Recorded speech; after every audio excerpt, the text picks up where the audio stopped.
It's another edition of Time About the Movies, and today we're taking a look at the two movies of December 2nd, 2005. And as I said before, usually post-Thanksgiving weekend does not always put out the big movies that the studios are very proud of. This is kind of like a dumping weekend before we get to the big holiday releases in general that we're going to take up much of the Christmas season.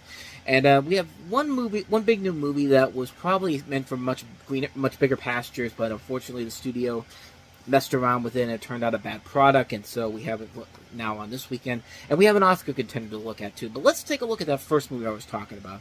We have Charlize Theron in the feature film adaptation of Peter Chung's classic MTV series, Aeon Flux.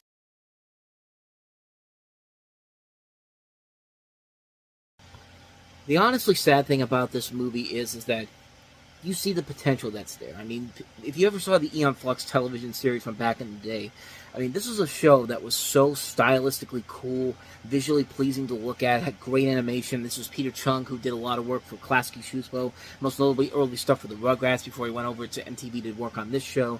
I mean, he has such a unique style to him, and you can tell that the movie is trying to have that, but you know, it just can't handle it because, you know, it's a lot of studio interference taking part in this whole movie in general. And I mean, Charlize Theron isn't a bad choice for Aeon Flux either. I mean, she fits the part pretty well here, and I thought that was one of the things that would probably save the movie in general because she's putting her all into this performance. But as the movie will show, yeah, visuals don't always make the movie, as I always say. But 400 years into the future, set in the year 2415, Aeon Flux is a mysterious assassin 4 centuries after a virus nearly annihilated the human race, leaving only 5 million survivors in a utopian city called Bregna.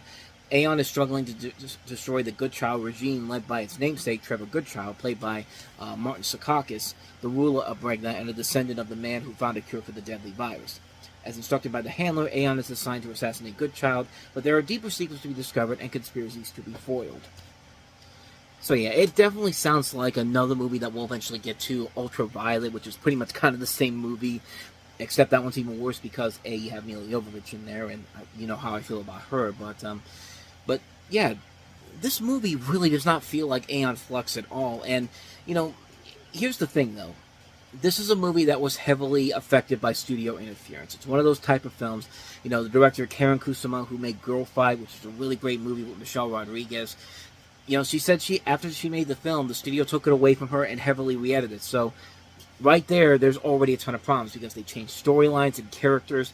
They thought her version was too much of an art film. For all we know, her version probably is one of the better versions, probably the best version of this movie in general. And, you know, supposedly the original director's cut had like 30 minutes of additional footage, which, you know, Peter Chung himself acknowledged in his criticism. He was the one that really badmouthed the movie in a big way. He was very optimistic about the film and the sets in general, but he ultimately called it a travesty in general, and you could kind of see why, because you could tell that there was at least an idea of what they wanted to do, but this just felt like a movie that Paramount just came in and said, we're taking this over, we know what we're doing. I mean, we're Paramount Pictures, we know quality when we see it. And yeah, and the end result is a movie that was literally dumped. So when it bombed, everyone was just like, "Oh, we don't know what happened." I mean, we thought we had a hit, and we decided to just dump it out in between the weekends between, you know, Thanksgiving and the weekend before Chronicles of Narnia comes out and King Kong. And oh no, like we didn't know what the hell we were thinking. Yeah, you did. You knew it was a bad movie because you're too stubborn to realize that you took away something that probably would have been a whole lot better. In fact, I'm willing to guarantee is a whole lot better than whatever the hell this was trying to be.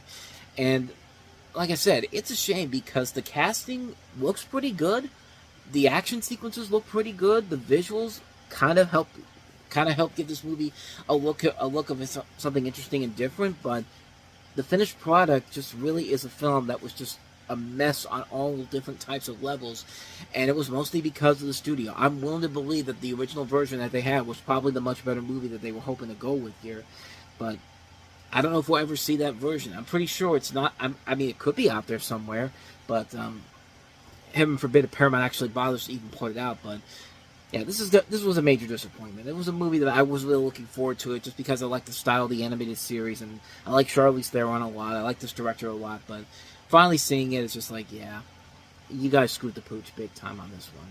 So yeah, unfortunately, it's a bad call on Aeon Flux. So let's go ahead and move on to the other movie that we have this weekend, and that is Transamerica.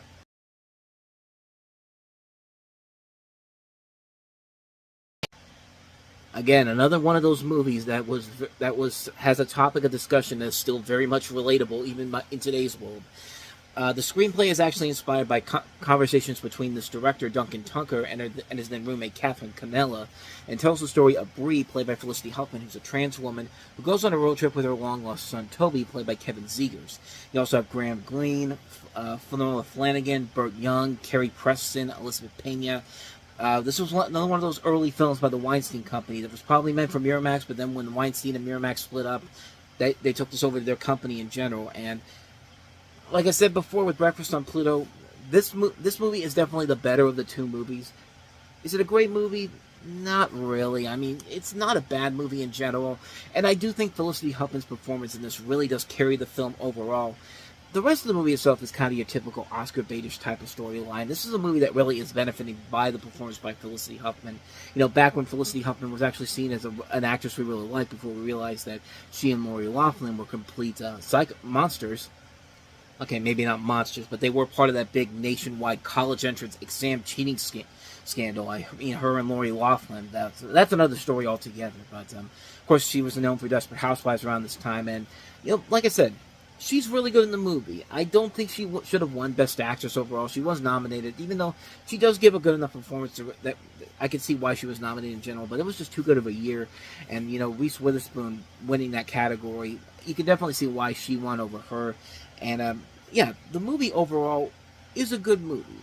It's not a great movie in general, but it is a movie that I would say it's passable. And I think it's passable solely with the addition of Felicity Huffman just really giving it her all in this and seeing why she deserves all the praise for this, because she really is giving it her all in this movie, and she is playing a great character in this. And like I said, it's a very topical movie, you know, especially in today's world. But as far as the rest of the film itself goes, it's fine. But really what makes it go above and beyond is the performance by Felicity Huffman. I think that really is what does carry the film overall in the grander scheme of things. And yeah, so not much more to say about that one. Transamerica, good movie, not a great one. So with all of that said, we wrap up another edition of Time About the Movies. And the next time we meet, we'll take a look at 4 big holiday releases, including The Chronicles of Narnia, The Lion, the Witch, and the Wardrobe, based off the C.S. Lewis books. We also have Rob Marshall's Memoirs of a Geisha. We have the controversial Brokeback Mountain, not because of the movie itself, although you could kind of say it is, but it's mostly for the controversy at the Academy Awards. We'll delve into that on the next episode, as well as Mrs. Henderson Presents. We got 4 films to look at next time around, and we'll do that on the next episode tomorrow. But until then, thank you so much for watching, and if you want to see more videos like this, please hit the playlist on the next page, check out the previous episode. Also, don't forget to hit the like, subscribe, and notification button. And as I said at the beginning of the video, you can watch a clipless version of this with just the reviews over on the Reviewing Network Live. Click the links down below to find that. With all that said, I am off. I will see you guys next time, and until then, as always, take care.